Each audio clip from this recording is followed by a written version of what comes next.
Orkanvindstød her i det nordvestlige Jylland og også ind over Midtjylland.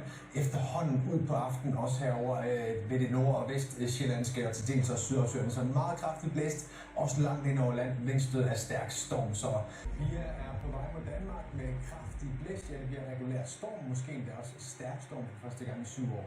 Vi ligger lige nu her ved Norge, men tager de næste timer turen ned over Kattegat og Skagerrak og lander altså herude fra Sverige frem mod i aften. Det gør, at vindfeltet bliver trukket hen over det.